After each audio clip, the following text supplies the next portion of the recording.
Hi hello welcome to Jason media. ఇది కదా fans కు కావాల్సింది. ఫైనల్ గా క్లారిటీ ఇచ్చిన రుషబ్. రిలీజనల్ మూవీగా రిలీజ్ అయిన కాంతారా పాన్ ఇండియా రేంజ్ లో ఘన విజయం సాధించింది. కన్నడతో పాటు తెలుగు, తమిళం, హిందీ భాషల్లో కూడా భారీ వసూళ్లు సాధించింది. దీంతో ఒక్కసారిగా నేషనల్ సెన్సేషన్ గా మారిపోయారు రుషబ్ Shetty.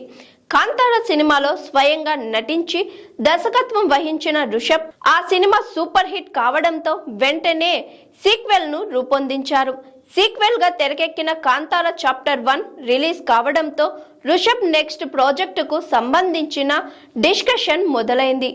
Already pan India block buster sequel గా తెరకెక్కుతున్న జై హనుమాన్ సినిమాలో టైటిల్ రోల్లో నటించేందుకు ఓకే చెప్పారు రుషబ్. ఫస్ట్ లుక్ పోస్టర్ తోనే జై హనుమాన్ మీద అంచనాలు పెంచడంలో సూపర్ సక్సెస్ అయ్యారు.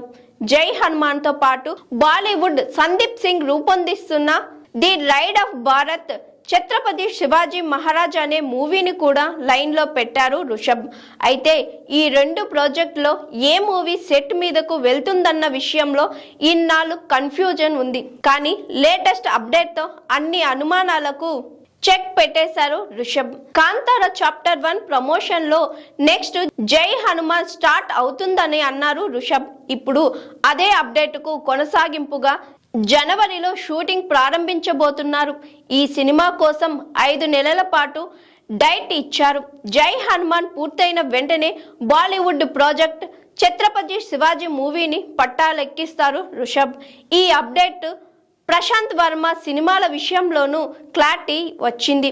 ఆల్రెడీ 4-5 సినిమాలు అనౌన్స్ చేసిన ఈ యంగ్ డైరెక్టర్ ఏ సినిమా ముందు సెట్ మీదకి తీసుకొస్తారన్న విషయంలో డౌట్స్ ఉన్నాయి. ఈ అనుమానాలకు చెక్ పెట్టేశారు. త్వరలోనే జై హనుమాన్ ప్రారంభించబోతున్నట్లు క్లారిటీ ఇచ్చేశారు మేకర్స్.